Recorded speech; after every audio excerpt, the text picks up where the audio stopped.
start.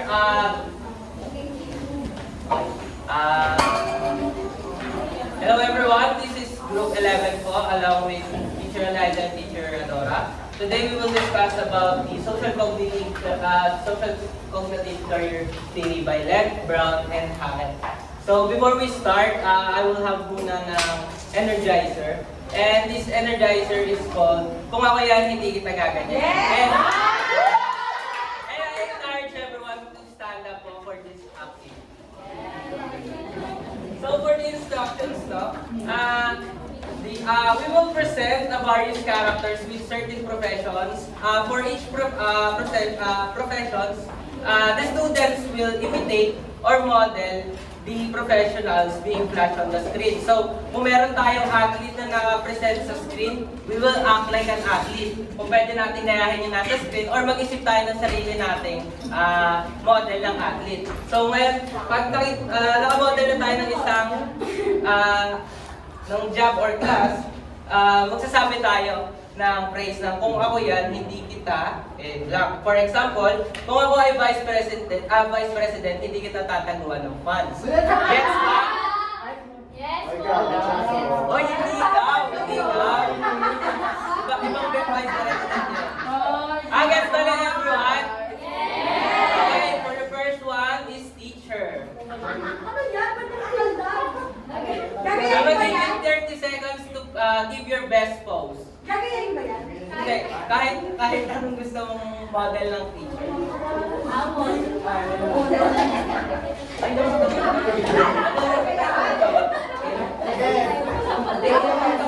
pa bilis? okay, sino nga? Okay, Juan Nilo. Hindi mo pa gets. Sige, sino ang Si May. Okay, May. Ano ang yung phrase? Kung ako ay teacher.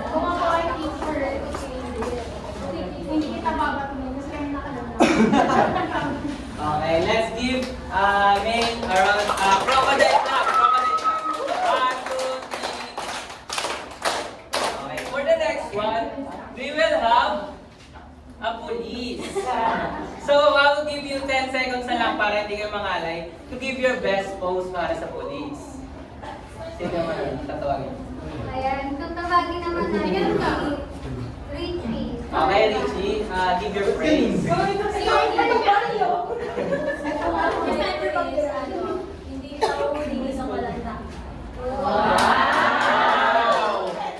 Give her a crocodile clap. Okay, for the next one, we will have celebrity. Sige, tama. Sige, tama. Hindi ka na yan. Sige, tawagin natin si Rodriguez. Kung ako ay celebrity, sa shoutout ko kayong lahat. Give her a crocodile clap. Okay, for the next one, song singer. So, sino ang tatawagin natin? Don't give your pose pala muna. We'll give you 10 seconds. Hindi ka na dapat.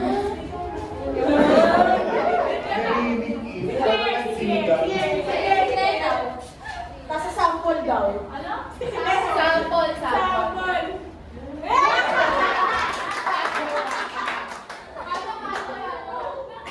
Okay, so, para magbigay ng praise, tawagin natin si Mary. Mary ka? Yung phrase mo. Give her a crocodile clap. So, ayan for the last one. Kung kayo ay superhero or fictional character, ano ang pose niyo? 10 seconds.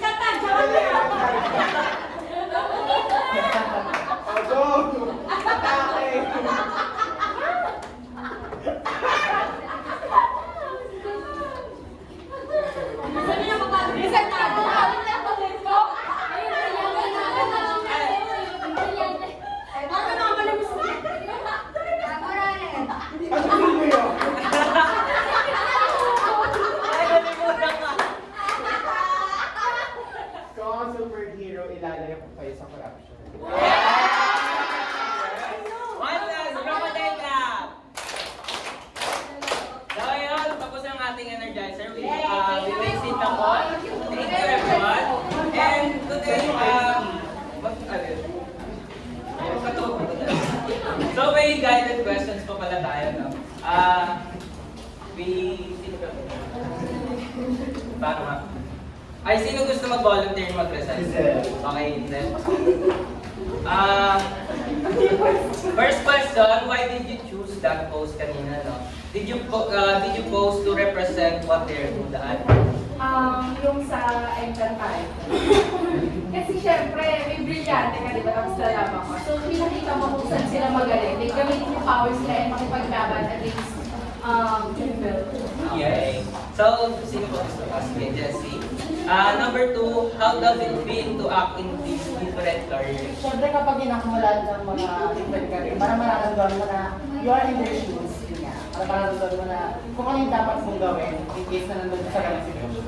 Okay. So,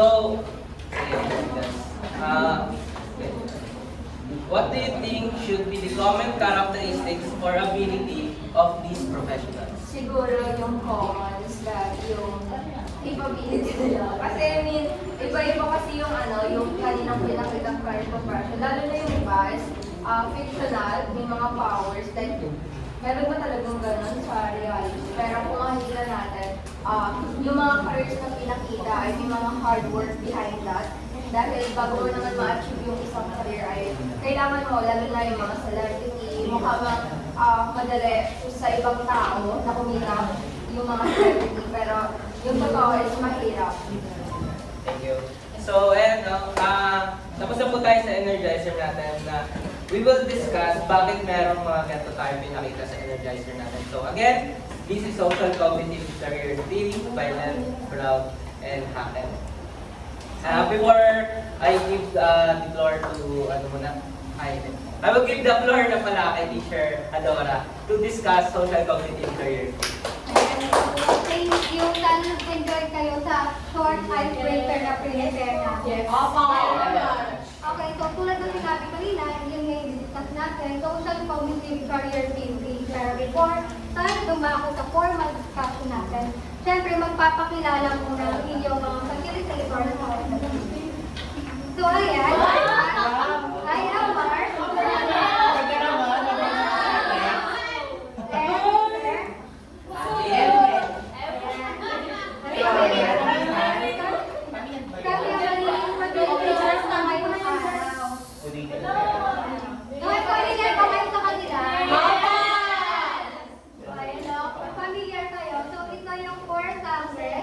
Galing sa Inalaga.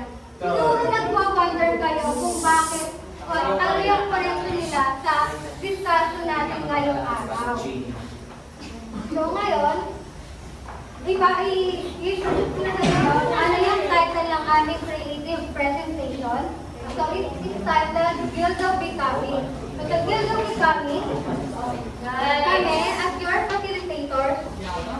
kami as your facilitators, will act or play the role as your basis or bathala ng gabay, samantalang kayo ang aming magiging guild initiative or sa Encantadia context ay bagong ngalap. Ayan, so, habang nagpo-progress ang aming discussion, meron din pinamimigay si Teacher Ellie ng mga papel. Sa papel na yan, isusulat nyo, sasagutan nyo yung under ng statute. Pero you don't have to worry naman, kasi bibigyan namin kayo ng enough time para fill upan yan mamaya. Habang nag-represent kami. So, dako na tayo sa formal discussion ng social cognitive career theory. So, ang proponents ng social cognitive career theory are si Robert Lent, Stephen Brown, and Bill Hacker.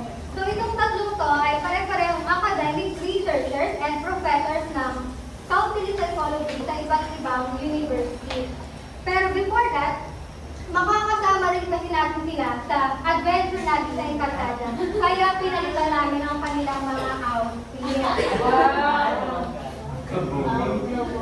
So, unahin natin yung naging adventure ni Stephen Brown sa Kingdom ng Hatoria. So, sa Kingdom of Hatoria niya, na-conceptualize yung basic philosophy ng SCCC. So, sinasabi dito na yung social cognitive career theory daw ay naka-anchor sa self-efficacy ni Albert Bandura. So, both ang theory at ini-aim niya na malaman or i-emphasize niya yung relationship ng tao and yung environment.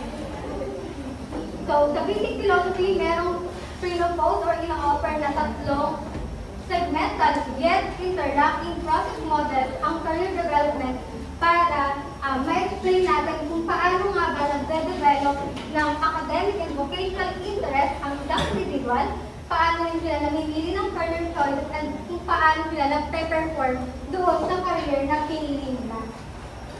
So dito rin sa basic philosophy, umiikot din siya sa tatlong core or central variables, which is the self-efficacy, outcome expectations, and yung personal goals. Pero mamaya pa yan i-discuss further ni Teacher Elijah. Ayan, so si Stephen Brown ay nakakidam pa rin ng Katolia. So through his conversation with the Katorian, nalaman niya kung ano nga ba yung influence ni Albert Bandura sa theory na to.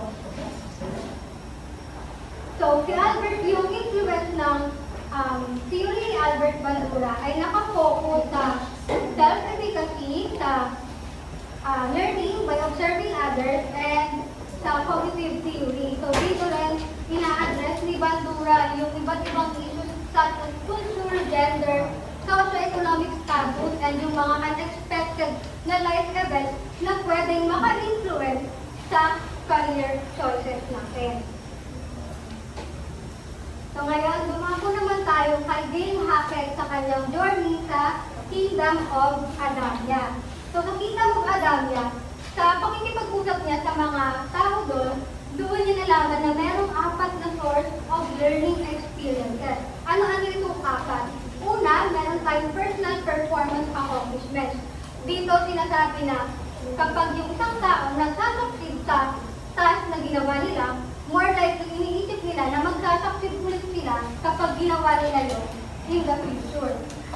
Pangalawa naman, yung sa vicarious learning, dito naman yung pag sinabi natin vicarious learning, dito yung learning by observing others. So dito, pag nakikita natin or na-observe natin na nag-succeed yung ibang tao sa task na ginawa nila or sa activity, sa career, iniisip rin natin na pwede tayong mag-succeed kapag ginaya natin yun, especially kapag na-identify natin yung sarili natin sa taong yun or nakaka-relate tayo. Yun yung mga tao na someone na nilulook up natin. Sa pangatlo, yung social persuasion. Dito mapasok yung encouragement and discouragement bilang influence ng paniniwala natin sa ability natin na gumawa ng isang task.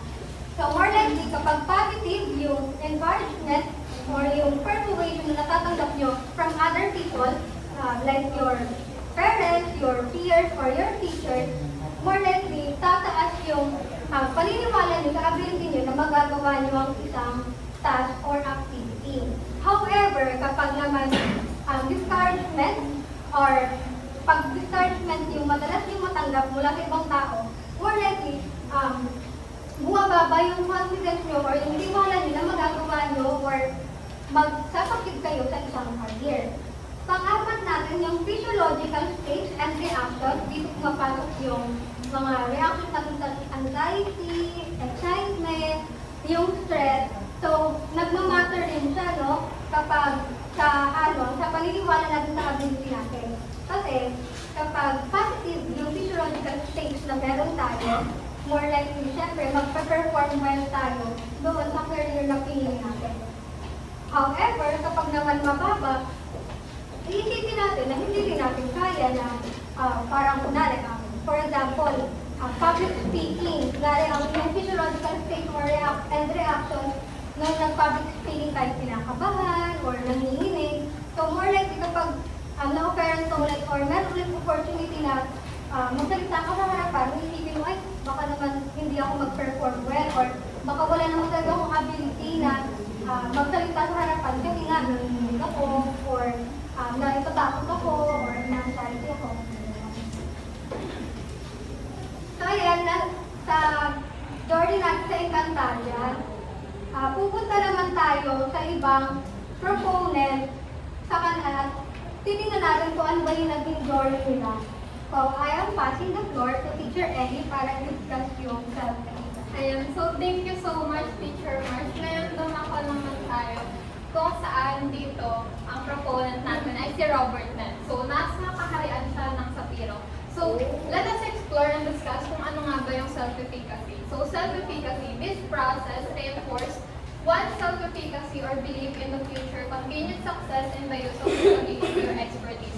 So, sinasabi lang mo dito, no, yung self-efficacy daw, ito yung paniniwala natin sa sarili nating kakayahan or capabilities na magawa yung isang bagay na para ma-achieve yung certain goals natin. Ayan. So, dinedefine nila na ang self-efficacy as a dynamic set of beliefs that are linked to a particular performance, domains, and activities. So, sinasabi dito, yung self-efficacy natin or yung paniniwala natin sa sarili nating kakayahan, hindi lamang siya iisa, kundi binubuo ito ng iba't ibang paniniwala natin sa sarili nating kakayahan with specific domain and activities. For example, magaling ka pagdating sa written works, arts and crafts, mataas yung self-efficacy mo doon. Pero pagdating naman sa public speaking, medyo mas mababa or hindi ka ganun kagaling compared doon sa self-efficacy mo pagdating sa written works and arts and crafts. Another example is, naniniwala ka magaling ka magluto, pero pagdating sa pag-ayos ng mga computer or mga home appliances, ay hindi ka ganun kagaling. So, self-efficacy expectations influence the initiation of specific behavior. Initiation of specific behavior. Ibig sabihin, kapag naniniwala tayo sa sarili nating kakayahan, more likely, nag-start tayong gumawa ng behavior, no? Or kino-continue natin yung behavior na yun. For example, if a student, no, naniniwala siyang may kakayahan naman siyang pumasok at magpasa ng projects on time, then it is more likely na he or she will make the effort to try. Sinasabi din dito sa self-efficacy na mahalagang maunawaan natin ito, lalong-lalo na when we choose as career, because para alam natin, or kasi kapag mas naniniwala tayo sa sarili nating kakayahan, mas mataas yung tendency na hindi tayo agad-agad susuko or bibitaw sa mga bagay na gusto nating ma-achieve. So, dumako naman tayo sa outcome expectations. So, ano nga ba yung outcome expectations? So, define ni Len, Brown, and Hackett ang outcome expectations as personal beliefs about the consequence or outcomes of performing particular behavior. So, dito sinasabi yung outcome expectations daw, ito yung mga ina-expect or mga possible na kahihinatnan ng mga ginagawa nating actions or mga ginawa nating activities. Ito yung mga inaasahan nating magiging resulta. No?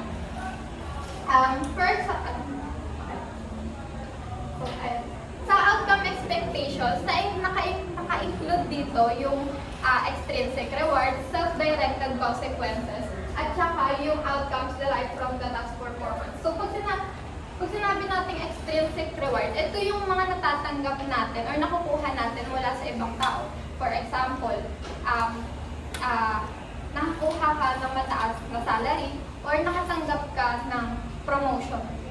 Sa self-directed consequences naman, ito yung mga nakukuha mo mula sa'yo, yung mga natatanggap mo mula sa'yo, yung mga nararamdaman mo, tulad ng satisfactions and happiness kapag nakatulong ka sa ibang tao. And yung outcomes derived from the task performance naman, ito yung mga bagay na ginagawa mo directly, no? Kumbaga, for example, nag-design ka ng bahay para makagawa ka ng blueprint. Yung ginawa mo, nag-design ka, yun yung task. Tapos, yung nakagawa ka ng blueprint, yun yung directly na naging outcome dahil sa task na ginawa mo. So, sinasabi lamang dito sa outcome expectations, no? Ito yung mga bagay na sa tingin natin na posibleng kahihinatnan o magiging resulta. Kumbaga, binubuo ito ng mga natutunan nating experiences na kung saan nakakatulong din para ma-form yung mga para ma-form din yung paniniwala or yung belief natin sa sarili nating kakayahan. So, dumako naman tayo sa personal goals. Nung makikita natin si Robert Lev, nasa kingdom pa rin siya ng Sapira, no? Ayaw niya pa rin umalis dyan. So, pag-usapan natin kung ano nga ba ibig sabihin ng personal goals. Pag sinabi natin personal goals, ito yung intention ng isang tao na kung saan gawin yung isang bagay or yung activities, no? Para ma-achieve yung certain goals na gusto niya. Dito, sa social cognitive career theory, ayon sa excuse me, personal goals, nahati ito sa dalawa. Choice content goals and performance goals. Excuse me.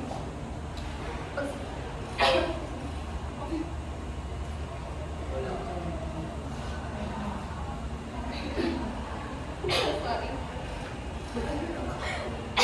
Pag sinabi wait lang. Ayan. So, pag sinabi natin choice content goals, ito yung mga bagay na gusto nating i-pursue o gawin. Kumbaga, tapos sa performance goals naman, ito yung mga bagay na gusto may kakayahan tayong gawin at gusto nating ma-achieve. For example, gusto pumasok ka sa PNU, di ba? Para maging teacher. Mag-teacher education. Ayan. Yun yung decision mo. Pumasok ka sa PNU para maging teacher. Yun yung naging decision mo para pumasok sa field ng pagtuturo. Yung performance goals ay gusto mong makapagtapos ng teaching education na may Latin honors. Yung gusto mong makapagtapos na may Latin honors, along doon yung performance, yung gusto mong ma-achieve, which is magkaroon ng mataas na academic standing. Ayun. So, sa personal goals, meron tayong, katulad na nabanggit kanina ng Teacher Marsh, ayun yun. Meron tayong 3 core variables. So, kailangan nyo tandaan yung 3 core variables na yun. So, una, self-efficacy, outcome expectations, at personal goals. Dahil naka-connecta ito sa ating interests, choices, at performance model. So, lastly, sinasabi dito sa personal goals, no, na more likely, nagiging interesting sa atin yung isang bagay na gawin yun dahil sa tingin natin, nararamdaman natin efficacious tayo. Ibig sabihin, nararamdaman natin, kaya natin gawin yung isang bagay. Kaya feeling natin interesting yun. At pangalawa, ina-anticipate natin na maganda yung kalalabasan o yung magiging resulta nung ginawa nating behavior actions. Kaya sa tingin natin, nagiging mas interesting yun. So, next slide please. Ayan. Yung dynamic interaction ng interest, self-efficacy, at outcome expectations ay maaaring mag-lead para magkamabuo tayo ng goals at mga intention na gusto natin ma-achieve para nung sa gayon ay mag-lead ito ng stable pattern. Para kumbaga hindi paliko-liko yung magiging decision mo pag pumili ka ng career path. Nagiging stable siya. Lalo-lalo na during our adolescence and early adulthood. Ngayon naman, I will pass the floor to Teacher JP to further discuss the ability factor. So, ayun, no? Si Len, nasa Sapiro pa din tayo yung talaga umalis mo. Ewan ko bakit. Pero, pag-usapan natin yung ability factor na diniscuss din ni Len, no? Ang ability factor daw, ito yung dinidefine na one's achievement, aptitude, and past performance. So, ito yung actual competence natin. Ito yung actual skill natin. Gawin yung isang bagay. Yung ability kasi, ito yung nagsiserve ng feedback natin para sa reality. So, nakakuha tayo ng evidence na, kaya kong gawin yung isang bagay. Etong bagay na to, nagawa ko na to dati. Nagka-achievement na ako dito. So, therefore, yung self-efficacy ko sa isang ganitong bagay is good or outstanding. No? So, for next slide.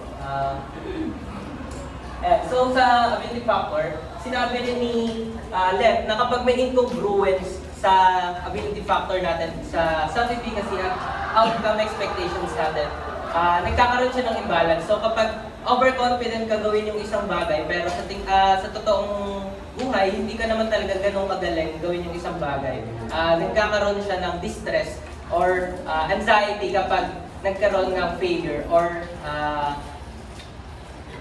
hindi akma sa expectations mo. So, pag baliktad naman, ina-underestimate mo naman yung self-efficacy mo, nagkakaroon naman ng missed opportunity or avoiding opportunities para sa kung saan ka talaga capable.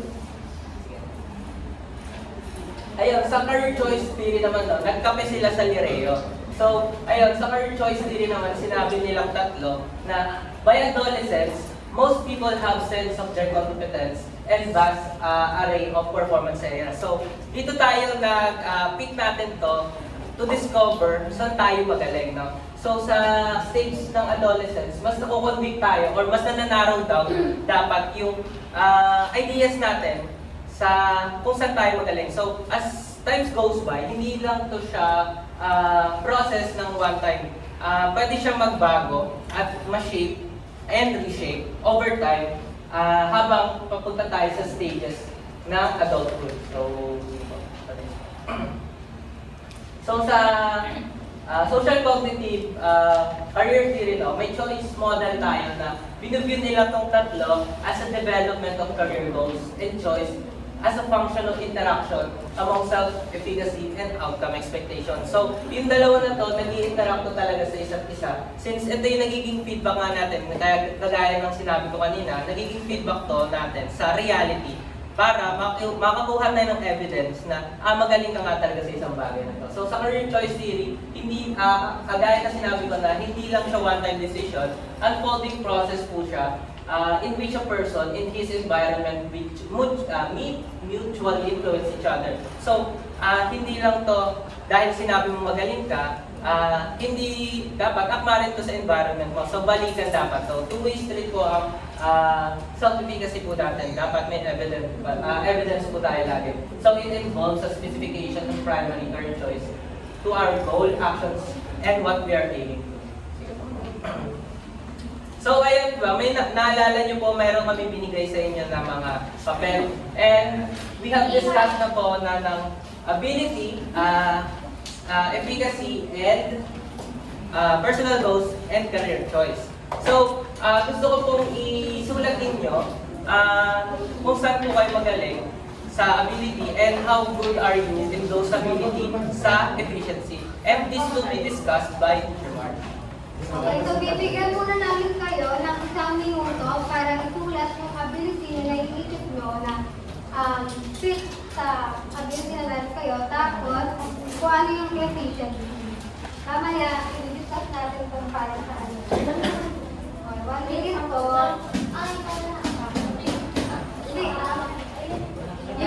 Yung ability at yung efficiency nyo muna bilang kayo. Hindi muna yung mamalik sa harap.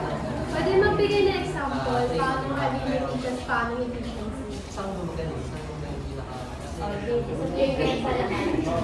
Ano yun? example lang, ability. Bigyan mo example sa sarili mo. Ability. Sige, example sa ability. So, I think naman ang values educators natin is may ability tayo ng critical thinking and collaboration, tama? So, isa tong ability ng isang values educator as we progress, di ba? So, gaano po tayo ka-efficient sa critical thinking? Tayo ba ay good, moderate, or outstanding? Outstanding naman. Sa efficiency, hindi ba outstanding? Meron na po. Meron na po. Personal goals. Okay na.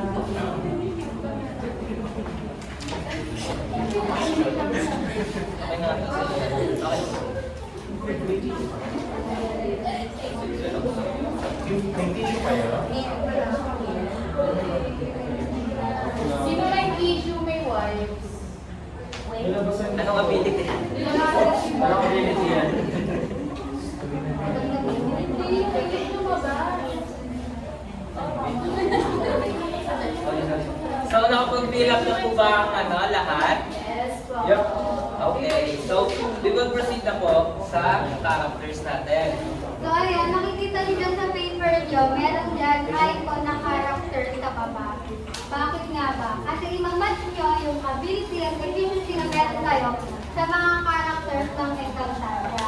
So meron kami 6 na represent na character. Si Akil, si Imaw, if you're familiar, si Pau Pau, Hagor, and si Ibrahim. Isa-isahin natin yung kanilang mga ability and efficiency. Una si Akil, expert siya sa combat and defense, magaling rin siyang mag-decision dahil siya nga ang head or general ng kanilang kingdom or yung sa mga kawal. So ang efficiency niya ay very high kasi mataas yung kumpiyansa niya at naniniwala sa ability niya na kaya niyang i-lead yung kanyang mga knight. Pangalawa natin si Lira, ang kanyang ability ay strong moral compass and emotional intelligence. So si Lira, magaling siyang naki-empathize sa ibang tao at kaya niya understanding niya at kaya niyang maging emotionally sensitive. Ang kanyang efficiency ay moderate. Bakit? Kasi galing siya, pinalaki siya sa mundo ng mga tao at medyo nangangapa pa siya sa adventure niya sa Encantadia. Pangatlo natin si Imaw, ang kanyang ability ay knowledgeable in history and skilled din siya sa pag-guide sa mga ruler ng Vireo. Ang efficiency niya ay outstanding, siguro dahil sa matagal na rin siya namumuhay sa Vireo, kaya mataas na rin ang paniniwala niya sa ability niya na i-guide yung mga namumuhay. Ayan, pang-apat si Pau Pau, ang ability niya initiative, kaya niya rin magpagaling. Adaptable din siya at meron din siyang empathy. Ang kanyang efficiency ay good dahil si Pau Pau ay isang taong ligaw na kidnap lang ng mga bandido para dalhin sa Encantadia. So dahil bata pa rin siya dyan, medyo nangangapa pa siya at tinitrain pa siya ni Amihan sa pakikipaglaban. Panglima, si Hagor, ability niya is strategy and strong commanding leadership. So as you all know, billing si Hagor sa Encantadia. So kapag meron talaga siyang niset na goal, which is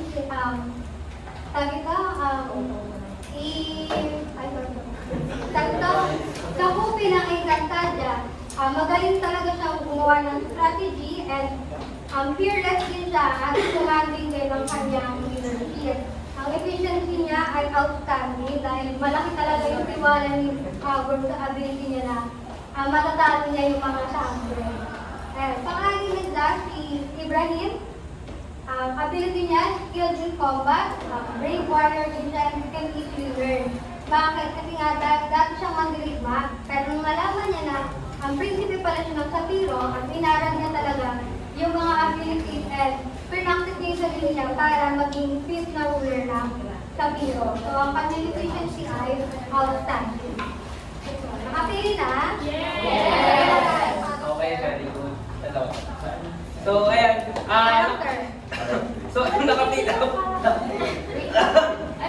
Excuse me po. Pwede ba magdalawang character? Okay lang. Okay lang.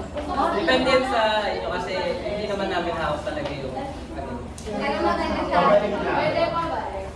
Iba ang ability and efficiency pa. Yan. Ability and efficiency pa lang sa character.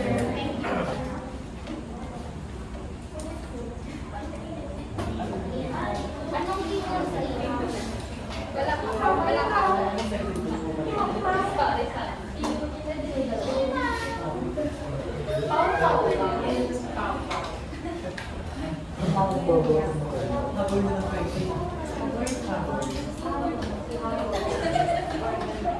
Pipili kami ng kingdom. Mamaya. Amen. Parang okay ka lang.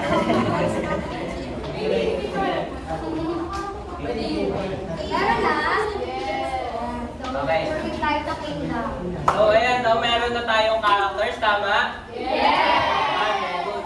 So, ayan, dadako na tayo sa kingdoms. No? So, meron tayo sa Piro, Lireo, Toria, at Adamia. No? Hindi naman pwedeng may character tayo tapos wala tayong belong sa Encantadia. So, ayan, unang kingdom natin is ang Sapiro. So, makikita nyo meron tayong strengths dito, personal constitution.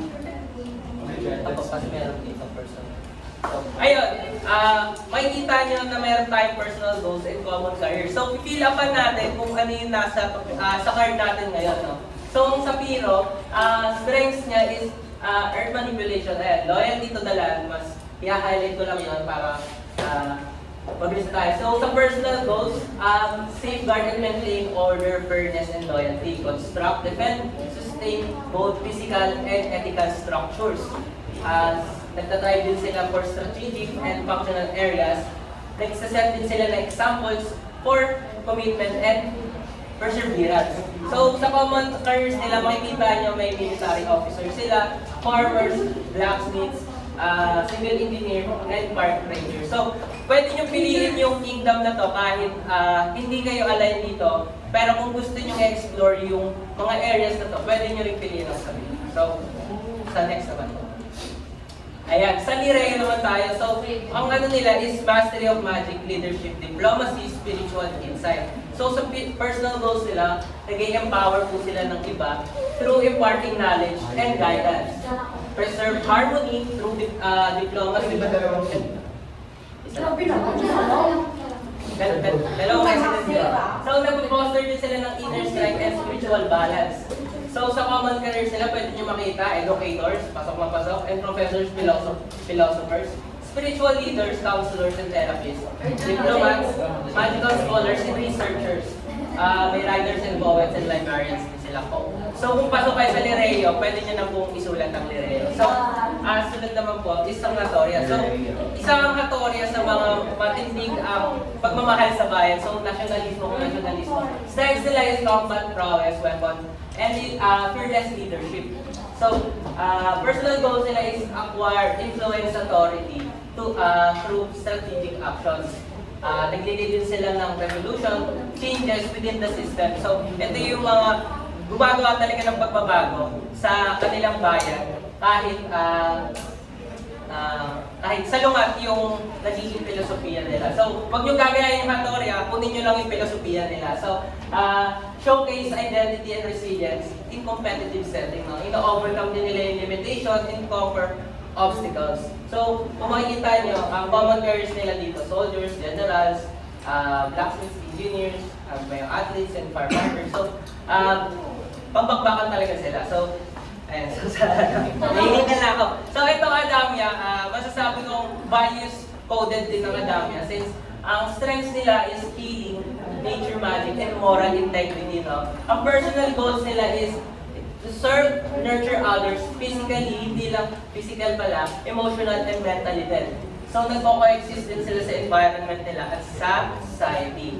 Nagpo-promote din sila ng tranquility, understanding, and compassion. So, kung pasok kayo sa Adamya, baka taga-Adamya na kayo. So, bibigay din sila ng significant contribution without the desire to control. So, ang mga common careers nila, doctors, nurse, traditional healers, ayan, mga herbalists, social workers, ayan, may teacher din, environmental activists, and conservationists. So, may counselors and wellness coaches din. So, I will give you 10 minutes para isulat. 1 minute. 10 seconds lang pala kasi mabilis lang ako sulatin yan. So, kompletuhin na po natin kung ano yung nasa card. Gusto ba kayong balikan ng kingdom? Ano yung lalagay sa career? Ay, hindi tayo lang career.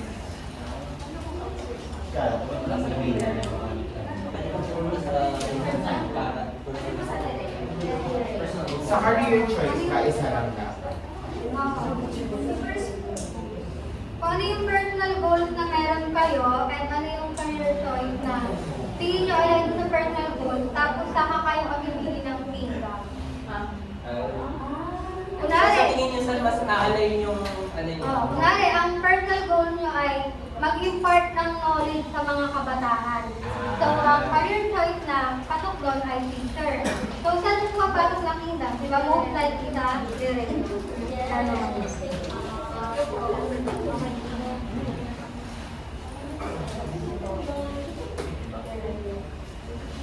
Magaling sa alam.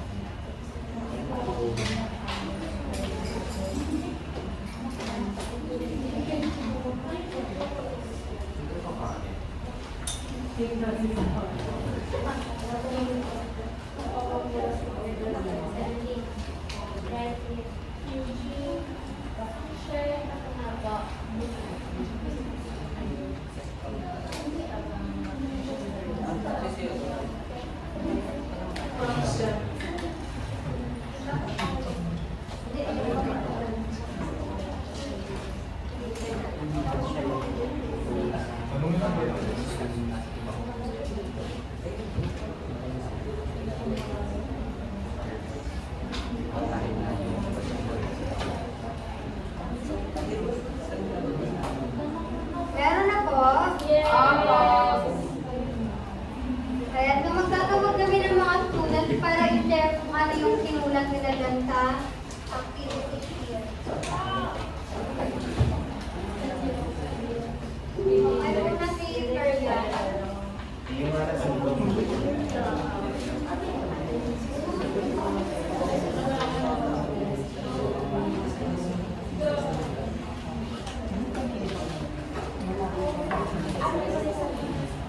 Share mo lang yung laman na tapos ano yung na-feel mo na ganyan yung lumabas.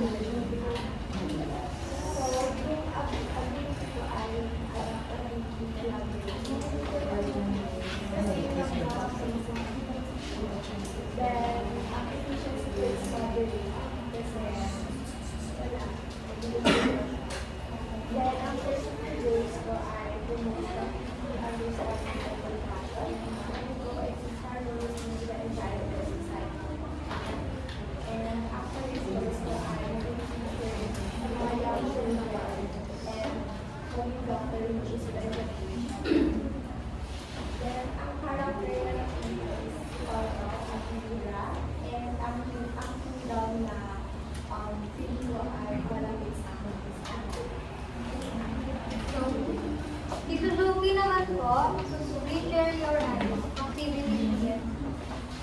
Yes, sa ability ko of creative method empathy, tapos sa efficiency moderate. Personal goals to be an activist and promote anti-bullying to SPED learners, also diversity. Career choice, PE teacher, sa character ko si Pau Pau, tsaka sa Kingdom Lirayo. So, thank you. Si Rebecca, share your work. So, yung ability ko po is communication skills and relationship with you. Yung efficiency ko is moderate. Then, yung personal goals is to guide and provide knowledge for good. Then, yung career choice ko is educator or counselor or therapist. Then, yung character ko po is Lira or si Pau Pau. Then, yung income ko is Larry. Okay, thank you. Tawag pa tayo ng dalawa.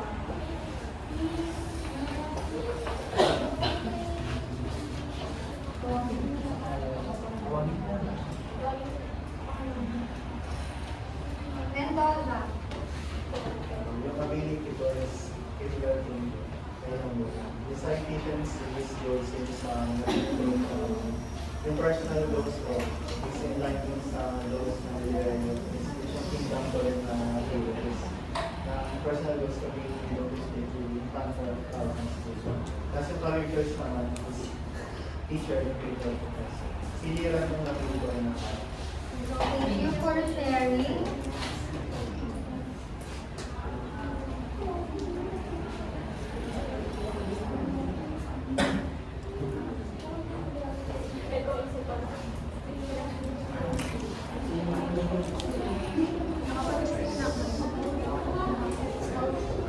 Another one, si Alvarez. Pero nakapag-isip na ko. Ano ba? Tawag tayo iba.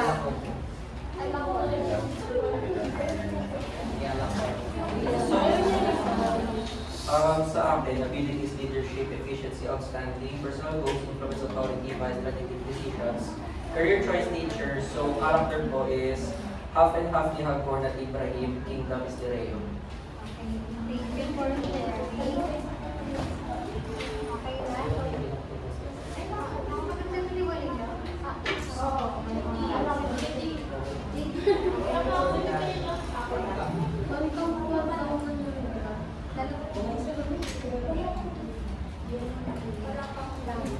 Wala kang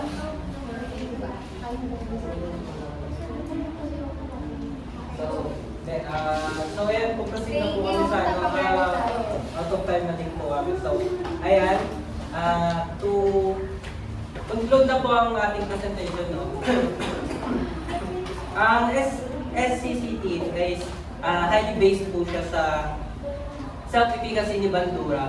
At ina-explain nito ano yung role ng self-efficacy sa pag-form or shape natin kung ano saan na talaga tayo pupunta career. So, mas na-emphasize na hindi lang natin ito pinoportal or inuulanan kung saan ba talaga tayo.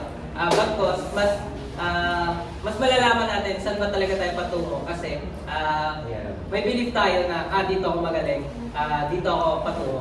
So, ayan na, meron tayong tatlo na ina-emphasize dito is yung self-efficacy natin, outcome expectations, and personal goals natin. No? Ito yung mga aspects na mag-shape and reshape sa atin over time with our learning experience and abilities and our belief with ourselves.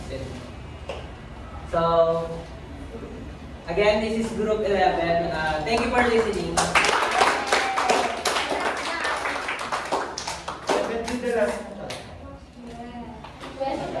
Questions po. Ayan. So, di ba may mga individuals na tinatawag natin jack of all trades and master of none? Yung mga madami silang kayang gawin pero wala silang master. So, ano yung possible implications dun sa pagpili ng career path nila?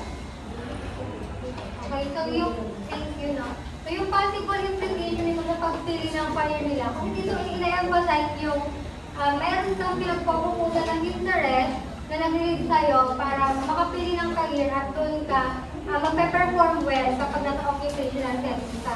So more likely, no, kung wala silang namamaster na ability, pero kung by any chance na mataas naman yung confidence nila or yung tiwala nila na magagawa nila yung certain na ability na yon, pwede pa rin sila mag-perform well doon sa career settings na pinili nila, kung marami man. Pero, kasi nga, ang focus nito, self-efficacy. Pero kung pare-pareho sa lahat ng career or sa ability na, kung pare-pareho sa lahat ng ability na mababagay yung self-efficacy niya, more likely mag-burn out siya or wala siyang or discourage siya dun sa career na pipiliin. Nasagot po ba? Yes, po.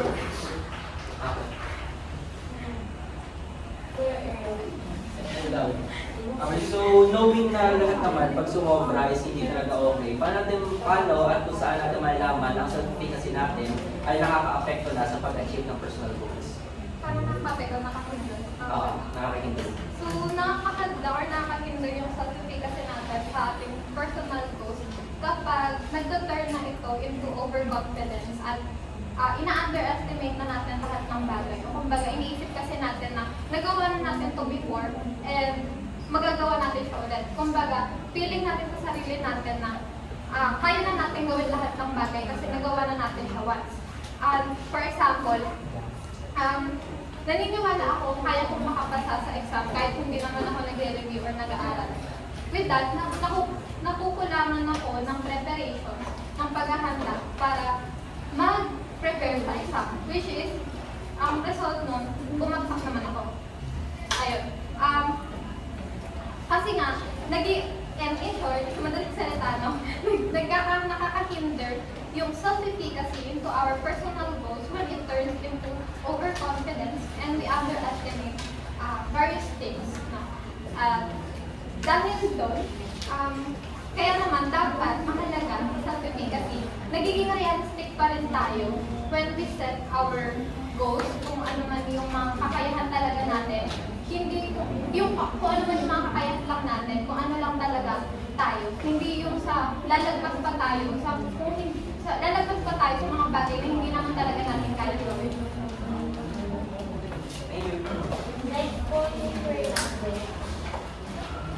Okay, so yung na-formulate yung questions nung mga identifier kaya. So, di ba yung self-efficacy ito yung confidence ng isang individual regarding sa bagay na ginagawa niya? So, how does that yung explain where sa isang sitwasyon, mayroong isang individual na ang taas ng positive self-efficacy niya. Kumbaga tiwalang-tiwala siya sa sarili, pero yung nangyari is naging negative yung outcome. Ano yung sinasabi ng theory regarding sa bagay mo? So sinasabi mo merong negative outcome yung nangyari sa bagay na Sa taong may positive, may mataas na tingin niya maayos siya dun sa... So ayun, to answer that question, no, ano nangyayari kapag mataas yung belief mo sa sarili mo na kaya mo gawin yung isang bagay, pero naging taliwas yung naging resulta. So, ang nangyayari dito is nagkakaroon ng incongruence tapos distress. Una, nagkaka-distress kasi alam mo sa sarili mo na magaling na dapat sa isang bagay na to. And sa incongruence naman, maaari na overconfidence ka na sa isang bagay and hindi ka na nakapag-prepare, gaya nga na sinabi sa self-efficacy din, na kailangan nagpe-prepare pa rin tayo sa isang bagay kasi ang self-efficacy, pwede po siya ma-shape and reshape over time. So hindi dapat siya one time lang at nagiging process po siya to sharpen over the time. So na-answer mo. Okay na. So, thank you